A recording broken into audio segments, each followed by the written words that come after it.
OCD became a large part of my life. This is rubbish. But let's look at a positive spin on this. And it really did change my life because it allowed me to see that actually I can change things. Why should you get all the pleasure and all the dopamine helping other people and you deny them that opportunity? That's not fair. Being authentically positive here is making a change. Just keep having a go. Don't give up.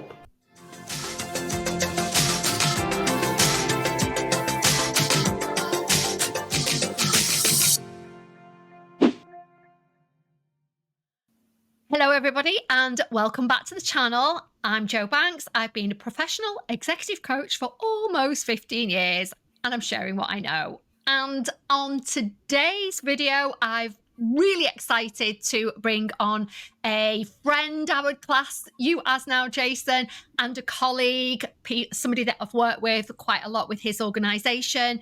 Jason is a communicator, he's a trainer, he's a person that's so used to dealing with all types of human emotions, all types of people at all different levels. And I thought it would be really interesting to bring him on to the channel because we really want to talk about some things related to both his background, my background, positivity, toxic positivity, OCD, ADHD, all kinds of things I think are going to crop up in today's conversation. So, Jason, welcome and thank you so much for agreeing to do this. I really appreciate it. Oh, it's all good. Thanks for having me, Jo. I'm glad to be here. No, you're very welcome. I think it's going to be a lively one. We've already had a bit of a pre-meet about what we're going to cover off today. So, Jason, over to you. How do you want to kick this off? Because I know we're very conscious that we want to talk about toxic positivity and this whole kind of movement that's, just pretend it's not happening. Let's just all pretend everything's okay. So what does it mean to you? Yeah, absolutely. So I think for me, what I would say is that absolutely toxic positivity is something that we'll discuss today. And kind of like a phrase that I've coined recently is the term authentic positivity. And I think that'll be something really interesting for us to explore, and kind of is a little bit of a seesaw. I see authentic positivity being one side, toxic on the other. And as we do sort of as people, we can quite often be a little bit bicentric, can't we, Jo? We're hot, we're cold, we're happy, we're sad. And we're kind of just slip sliding between two things. And it's about being mindful, isn't it? So I think when we sort of decided to have this chat, I decided to sort of go back a little bit and think, well, what has been my experience with positivity? Like, when did I know what it was, from the beginning to now, and before I started researching and thinking about it. So I think for me, I was positive before I even knew what it was. As a child, I was always deemed as the happy one, which is a little bit of a gift and a curse at times. And I think while I've reflected before we were chatting today, I've realised that positivity truly is a gift and a curse. And I know we're going to discuss the power of it. But I was definitely a happy one. So I was a happy one as a child. And as I sort of got a little bit older, so, as we get to sort of ages of sort of 8, 9, 10, one of the things that I did notice about myself when I look back is I think that I sort of friend zoned myself in certain situations, especially with the friendships that I had. And what that meant for me is I kept showing up for others, but never really showed up for myself, and certainly kind of had almost a positivity barrier in the way. So what I would do is I was a good listener. I would be the one that kicked things off. I would be the one that said, like, Jo, you're doing amazing. I'd be the one who would go bright red if anyone said anything about me. And what I found is the more and more that I've contributed, to what people needed, support they needed, or being a listening ear, trying to bring people up, the less and less really I allowed people to do it for me. And I don't know if in my life it kind of became a learned behavior. So if you're anything like I was or still am sometimes, the people around you tend to give you what you let them give you, Absolutely. And you kind of get into that little sort of like routine. I wouldn't say it was like performative, but you can see how it builds and builds. Why would someone say, like, Jason, are you all right? Jason, do you need this? Jason, do you want to have a chat? If one, I don't let them, and two, I'm kind of acting like I'm okay all the time. I'm not going on that sort of bicentric side of being okay and not. Now, for me, just again with this little origin story of positivity for myself, is that as I went sort of into my early teens, I had a few things that happened at home that sort of shifted home life significantly. And fortunately or unfortunately, I still can't decide, OCD became a large part of my life. Now, I don't know if that is something that was always there. Would it have always come out? I don't know. I can only speak of my own experience. Or was it something that was birthed of my life experiences up until that point, and then this sort of shift at home? So, well, I think both of those things. So the being nice, doing for others, that's kind of an adaptive defensive mechanism, isn't it? That being overly nice, always helping, always being the good boy, always, being no trouble. Yeah. They're adaptive defenses that serve a purpose in childhood, but into adulthood, they become maladaptive. And I think that's the same. It's the OCD. It's about control. So that was allowing you to control what you could control as a child, to have that kind of positivity. And the OCD is obviously a control mechanism as you get older. Oh, 100%. And for me, I could only call it sort of like a mask. So it was kind of be great and be there for everyone, for the world, and bring people up. And then as you get a little bit older, again, you understand things more. Maybe you start to get a handful of responsibilities. And it's like, oh, I'm feeling these rubbish things now. But I've not let anyone in, sort of the way that things are working, and it's no one in my life's fault, it was certainly me. So it's like, let me have these behaviors that then make me feel okay without reaching out to others. And I think that sort of perpetual cycle is certainly something that came in. And, happy to say, well, not happy that it happened, but more than happy to share that, it really did snowball. It did affect a few things for me. Yeah, absolutely. But as I share with anyone and everyone, my way of dealing with it, and still dealing with it in different ways now, is I did go and seek, support of a GP. I've shared on other interviews and podcasts before that I did access medication and then talking therapies that really helped me. And I think one thing I would like to share today, because I've shared it in other places, is that I'll still never forget, I had this big hang up in my head about accessing medication, using medication. Really? Sort of a teenager, don't know if it was a little bit of a bravado thing. And also, do you know what's really interesting? Possibly toxically, I was being toxic with my positivity. Oh, medication, that's negative. Oh, I don't want a bit of that. I'm positive, me. There's no point in me being, having any part of that. The GP simply said to me, if you broke your leg, would you use crutches until you could walk again? And would you access physio until the cast came off and you could run through fields again? Not that I've done that much lately, but anyway, another time. And it just switched my thinking. Absolutely. Yeah. Let's use this while I use physio for my brain, as I sort of like called it back then. And switch things up. And, I think it's interesting because I think for me, that was the first time where I'd used positivity, whether I did it well or not, I still don't know. I used it, I knew what it was. And when I made that shift in my life of accessing all of that stuff, I started to understand the power of it and the power of using it correctly. The GP did it there for me. This is rubbish. But let's look at a positive spin on this. What if you looked at it in this way and it supported me to make that change? Now, obviously, I speak to loads of people about this, Joe, and I endlessly sort of pursuit of understanding it. For you, what was your experience of positivity leading up to then sort of understanding the power of it? Well, as you know, and I haven't really talked about, I think I've referenced it, I had a very difficult upbringing. No positivity in my household. whatsoever. In fact, I'd even go as far as to say, how many thousands of people I've worked with, either training or on one-to-one in my coaching. It's tens of thousands of people I've worked with now. And never have I come across people as negative as my parents, right, in all of those thousands of people. And we know that we become programmed by the people around us. So I was very much programmed for negativity, because we only know what we see.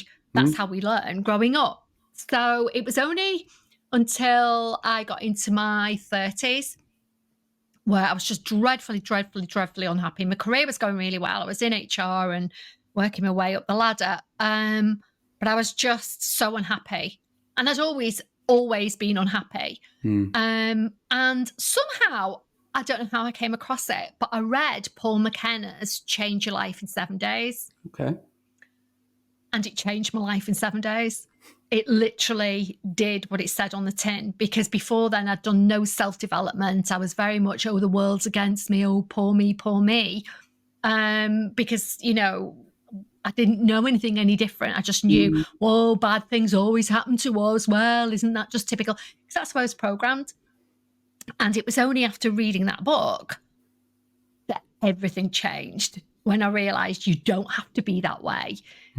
Just because your parents are negative does not mean you have to be. There are always different ways of looking at things. That whole reframe that I teach a lot now around taking a step back and looking at things differently.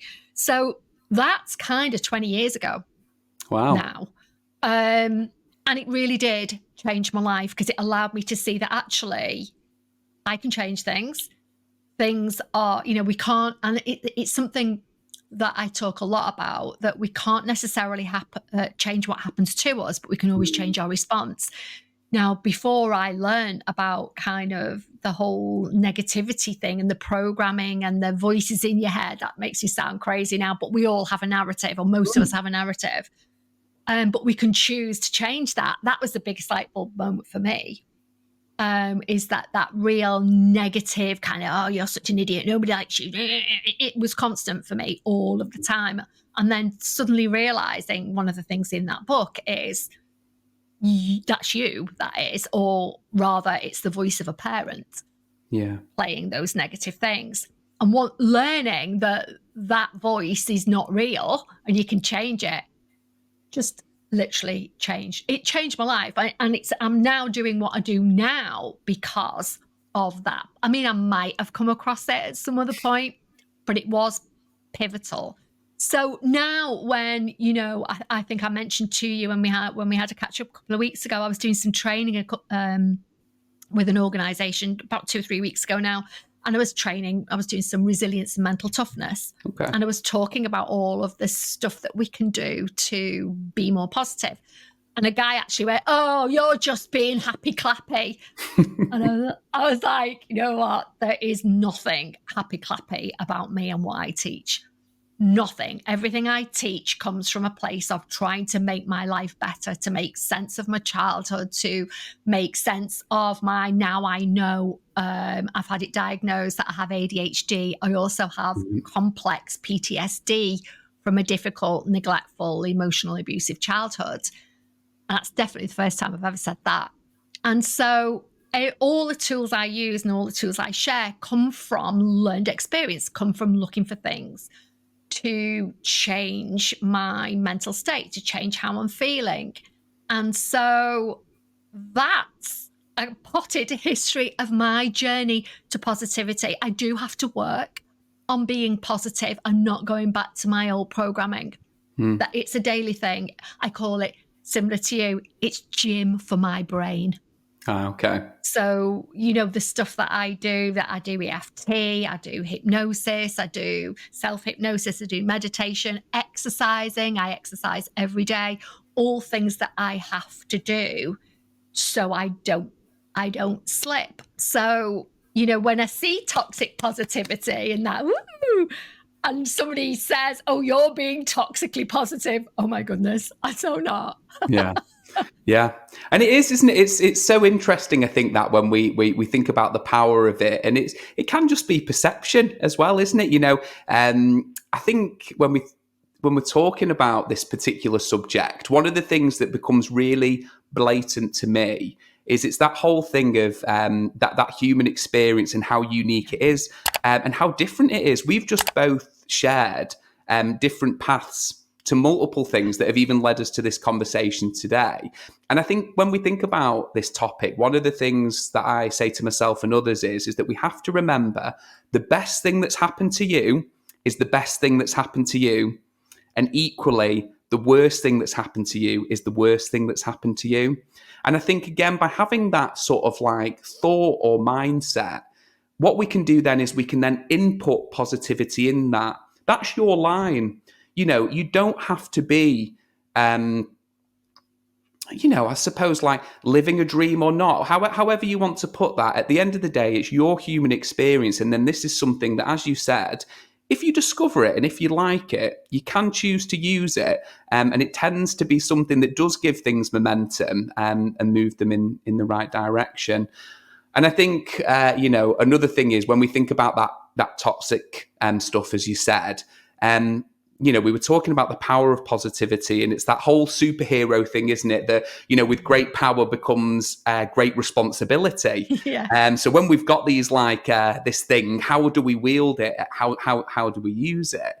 And I just wanted to share a little story, Joe, with you and your listeners. Please Is do. that when I think about the power of positivity and kind of having a go regardless of the outcome, I think that's like Yes. one thing for me is just literally having a blast. Let's have it, and let's see where we go. We might move it 1%, we might move it 100%, but let's just have a go. But anyway, early sort of in my career, before doing some of the stuff I do today, I worked a lot with people that were experiencing homelessness. And on this particular day, there was somebody that I was supporting, and we were off to an appointment. So we were in the car and I was driving them. We got chatting away, and they asked me, "Oh, do your friends and family know what you do?" And I said, "Oh, well, they know what I do. I don't talk about work loads." And then I sort of said, "To be honest with you, I wouldn't even know how to describe or explain it anyway." And he said, "Oh, I know what you do." And I was like, "Oh, right." He said, "I heard a story the other day and it made me think of you." So he started to tell me this story.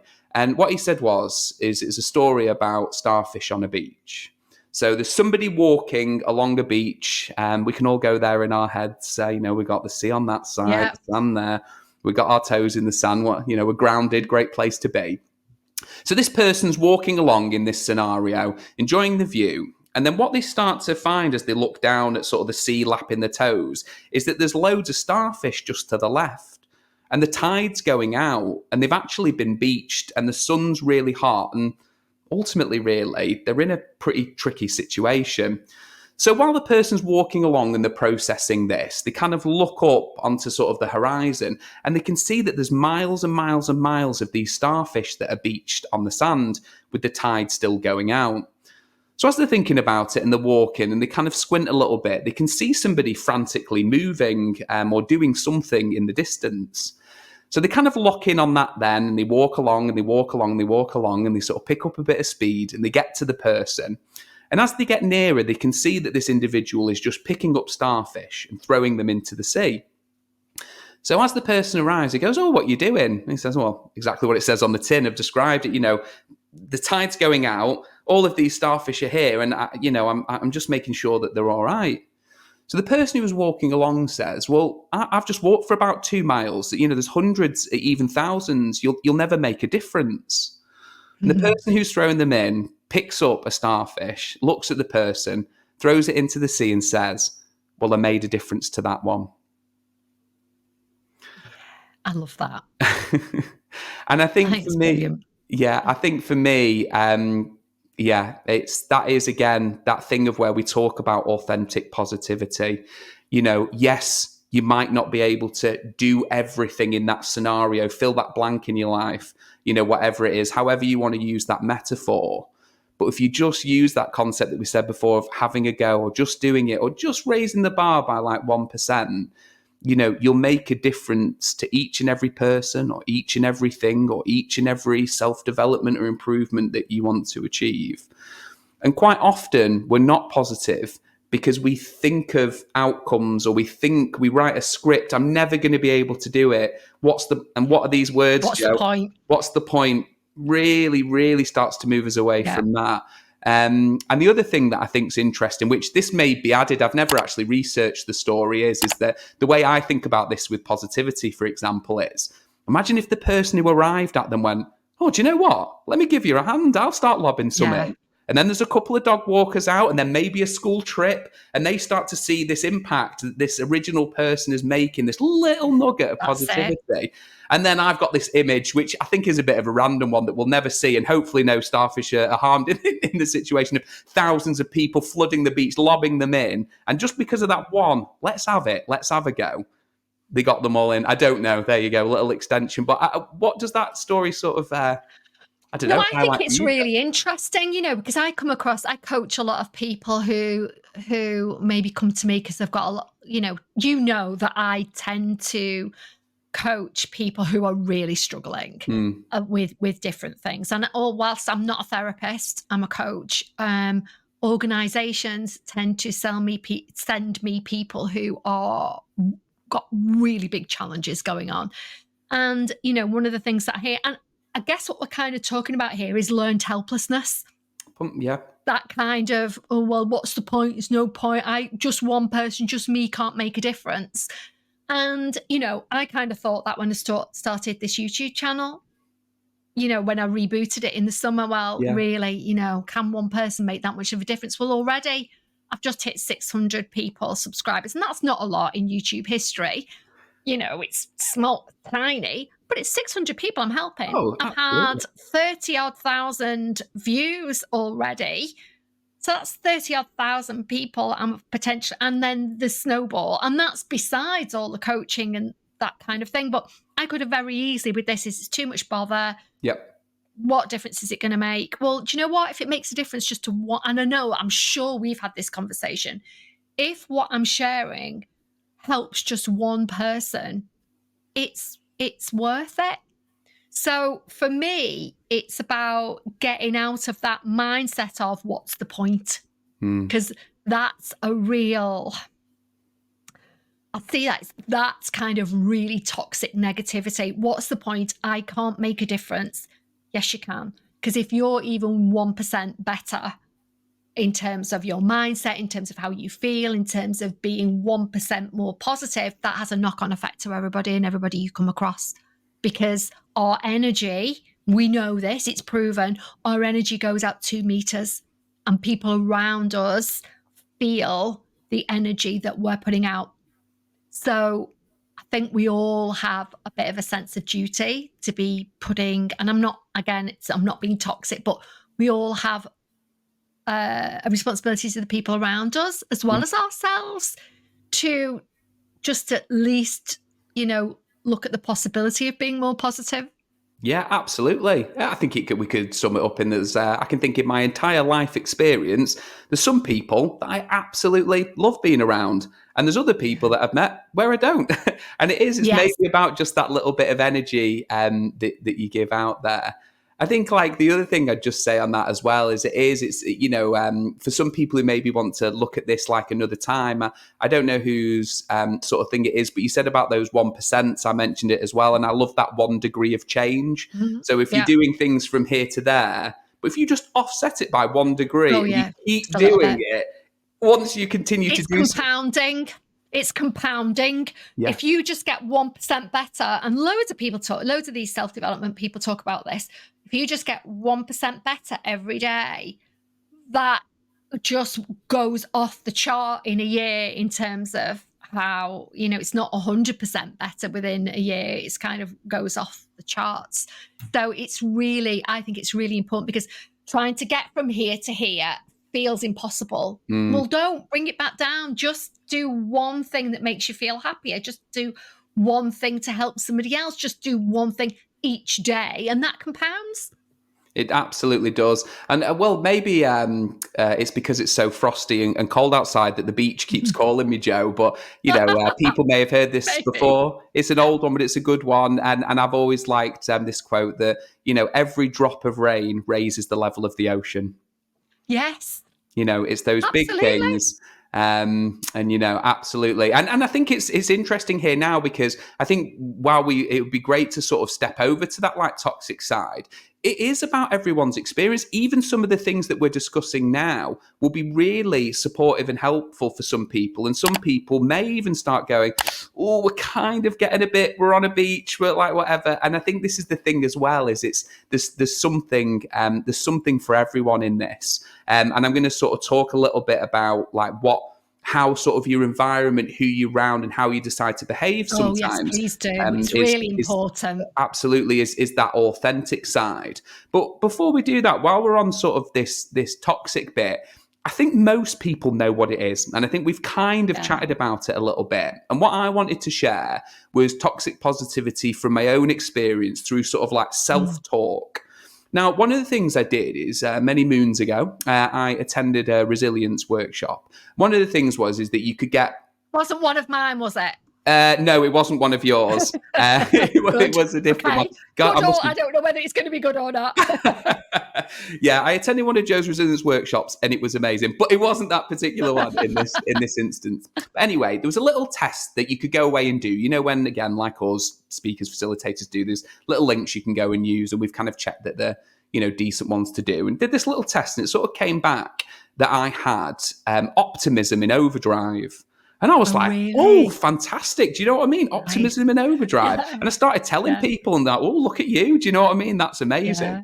Anyway, after I got over that initial elation, I found out that actually... it's not a good thing. Possibly not really a good thing. Anything in overdrive is possibly no good. Yeah. So anyway, I looked into it a little bit more. And what I started to realize with this optimism in overdrive is that when we only look for silver linings, when we're only positive, we stop ourselves from creating change that we need to make. So, oh, it's all right. I haven't got it as bad as the other person. Yes. Oh, I'm doing okay for someone in my scenario. Oh, it could be worse. It could be raining. I don't know, fill in the blank.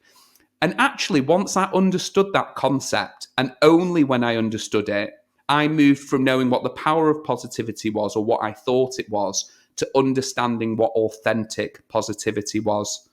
Jason, stop being positive about this. Don't be happy clappy about it. Being authentically positive here is making a change. Now, whether that was for me or people around me or people that I spoke to. And I found that I stopped living up here all the time, maybe with a mask, maybe even being toxically positive a majority of the time, because that's what I thought would work. Yeah. To then truly being authentic with it and realizing that sometimes positivity is being assertive. Sometimes positivity is being honest. Sometimes it's being real, isn't it? I guess being real. 100%. Sometimes it's about being difficult. Sometimes being positive is about holding on to your own values and beliefs and making sure that you're operating in a way that you want to, rather than trying to give the silver lining to every scenario. And what I honestly believe that I experienced, possibly a light bulb moment from me, is I went from experiencing the world, looking at it just with a silver lining, to then enjoying the seasons. Oh, that's interesting. It never rained for me before. And even if it did, I probably pretended it didn't. I had my little positivity umbrella up. I had my mask on. And that's the toxic bit, isn't it? Just pretending it's not. Yes, it's there, but let's just pretend it's not. Yeah, absolutely. And that's where I think for me, what I started to do then was understand how I can use this with my emotions, with things that I want to achieve. Almost, again, like we say, if we think about it as enjoying the seasons. But occasionally, what I managed to hold on to is where you can pep things up a little bit and where that's appropriate. Yes, it might be cold outside. Something's going wrong. Something's not going right. Oh, I forgot that I need to do it. When it's cold, what do? Well, we pop a fire on. We have a brew. We do this. And what I noticed was it's like, accept that this is a bit rubbish. but just put those little bits in again and have a brew. And one story I will just quickly tell on that, and it's a shout out to an ex-colleague of mine. I had to do something that was very data-y. It's not really my sort of like brain. I like to talk, I like to hang out with people, and I really have to force myself into those sort of things. It got late, everyone had left, and I still hadn't done this thing through procrastination, through not really knowing what to do.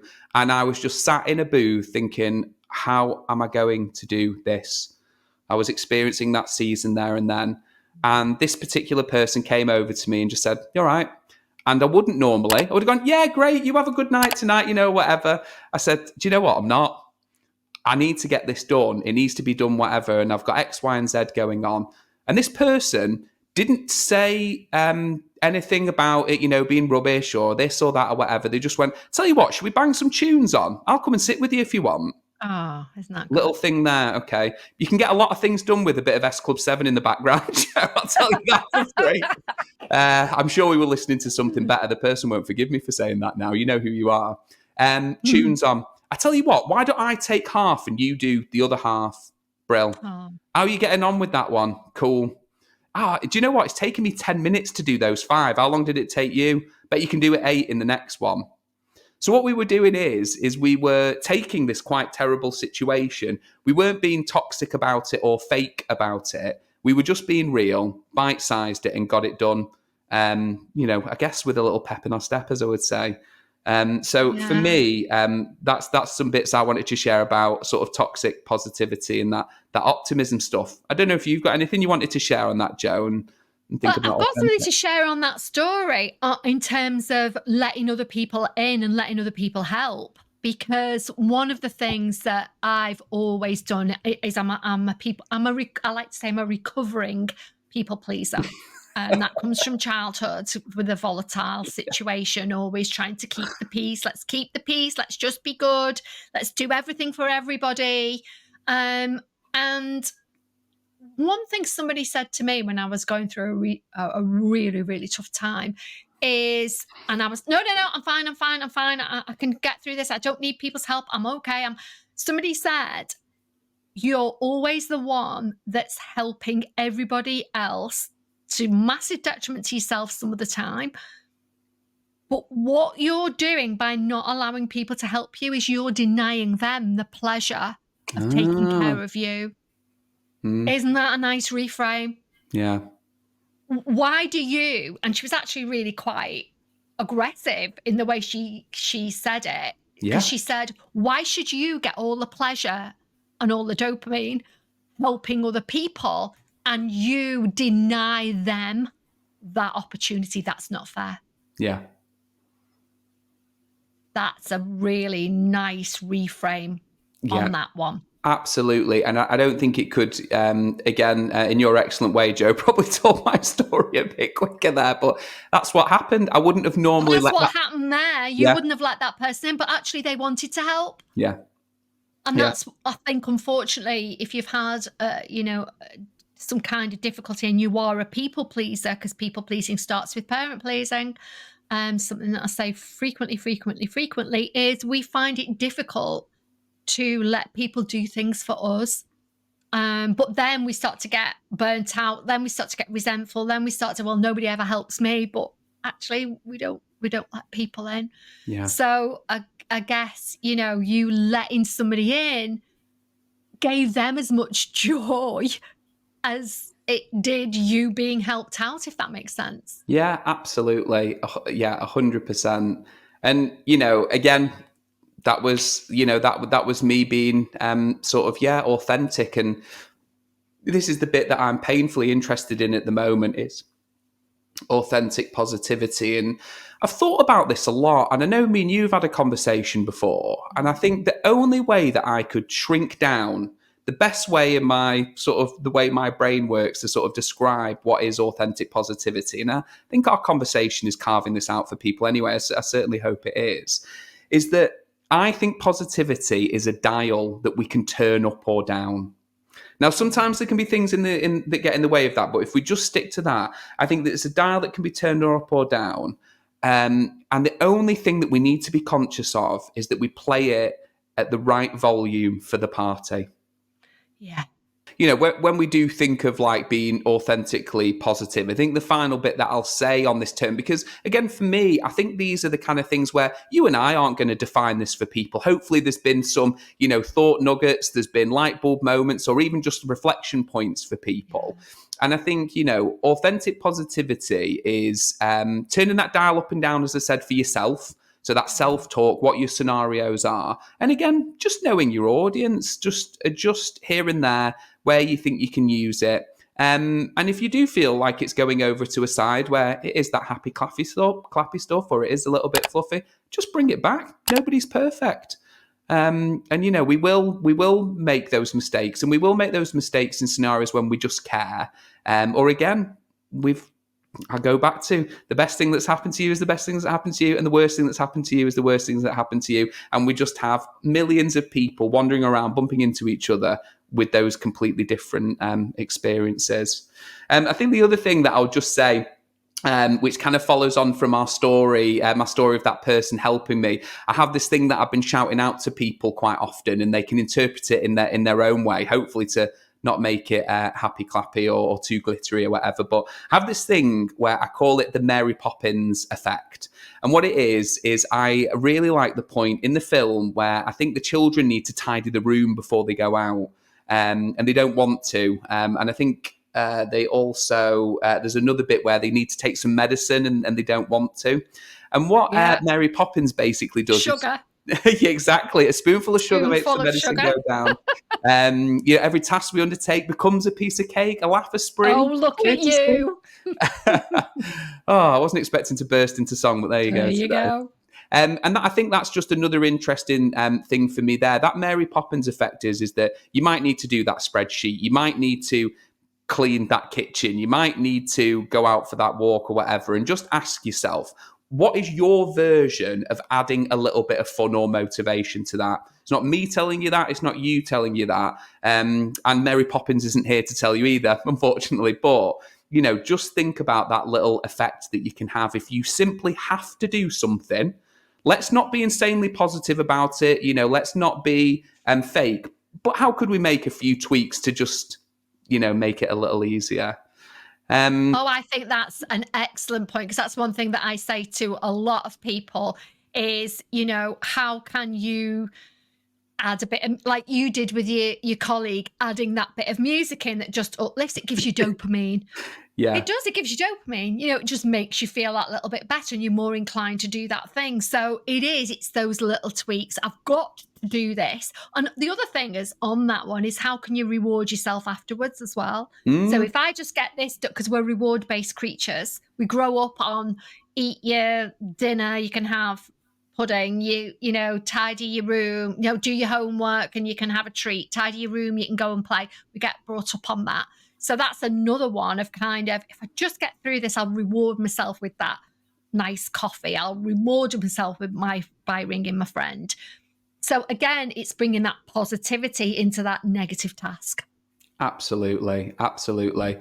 And I think, you know, almost like a bit that, you know, for me to end on really here, and if it's okay, there's a poem I'll have to grab my phone for that I'd love to share with you and your listeners. By all means. It's something that I've returned to a few times, and I think hopefully will just bring us full circle to truly what authentic positivity is. And what I'll do is I'll just grab that and read it, Joe, and it'd be great to know what that's your great. thoughts Do that are. And send it to me, and I'll maybe put it in the final recording. Yeah, absolutely. And then we can shout out who's it is by somebody, but I've not got that here, so we'll shout that out, obviously. So it has 5 really short chapters, as they call it in this, and there's only a few lines in it. And this is a poem that I keep returning to, and I think is what authentic positivity is in most of our lives, actions, and what we want to do. So I walk down the street. There's a deep hole in the pavement. I fall in. I'm lost. I'm hopeless. It isn't my fault, and it takes forever to find my way out. I walk down the same street. There's a deep hole in the pavement. I pretend that I don't see it, and I fall in again. I can't believe I'm in the same place, but it isn't my fault. It still takes me a long time to get out. I walk down the same street. There's a deep hole in the pavement. I see that it's there and I still fall in. It's a habit. My eyes are open. I know where I am. It is my fault. And I get out immediately. I walk down the same street. There's a deep hole in the pavement. And I walk around it. And finally, I walk down another street. Now, for me, what I sort of wanted to finish and close on for people today is that we think about things as absolutes. Something's not going right, I'm positive, and it's going to fix it. We don't move from there to there in a lot of things. You know, I think for me, the thing that I love about that poem is that true positivity is being authentic, being mindful, keeping an eye on ourselves and others around us. And I think I mentioned it earlier in the discussion is just keep having a go. Don't give up. Don't be fake. And just use those little bits, you know, the Mary Poppins effect, the this, the that we've discussed today, to just keep going. And I suppose ultimately, at certain points in your life, authentic positivity will lead you to walk down another street. Love it. Love it. That's absolutely perfect. Jason, thank you so much. Is there anything else you want to add to what we've covered so far?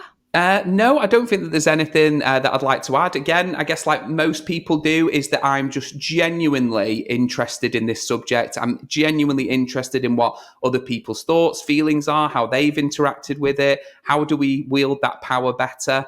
And I suppose, just a little shameless plug for myself. I'm all over LinkedIn with obviously a little bit. I'll leave all your details below so that people can find you. Well, there you go. So, you know, if you want any content around that sort of, you know, facilitation, workshop stuff, authentic positivity in itself, and genuinely just the human experience and how we can be better together, check it out. And I'd love to hopefully see anyone in person, or as we live in 2023, slowly moving into 2024, maybe see you online virtually somehow. So, yeah. Absolutely. Thank you so much. Yes, I will. Go on, sorry. Do you know what it was, Joe? I just wanted to finish off by just saying a massive thank you to you for having me on. You've done an amazing job with this platform so far. I know you've spoken to me about it, and I just want to give you a little mini round of applause here for your 600s. I'm glad to have been here when it's 600, and I look forward to being around when it's another 600 or more. So just congrats on that from me. Oh, thank you so much. I really appreciate that. I know it's not big in YouTube numbers, but it's big for me. Yeah. It's big for me. So thank you. And I really do appreciate you coming on the channel. And what I would say to anybody, I'm starting to get my regulars now who are coming on the channel, which is amazing. If you've got any comments on what we've talked about today, I would love to have Jason back. If you will come back at some point, Jason. Maybe we'll do a live at some point, who knows? But if you've got any questions on this, if you've got anything you want to add, please leave it in the comments section below. And no doubt, Jason and I have got so much in common in terms of our outlook on life and the way we think about things. So undoubtedly, if Jason's up for it, I will have him back on the channel. So if there's anything else you'd like to see us cover, again, leave it in the comments section below. We would love to hear that. So again, thank you so much, Jason. And to everybody else, thank you so much for coming. If you haven't done so already, please like, comment, subscribe, and hit that notification bell so that you don't miss a thing. Finally, thank you so much for everybody who stays until the very end. And thank you for your continued support. I thank you so much for it. It means the world to me.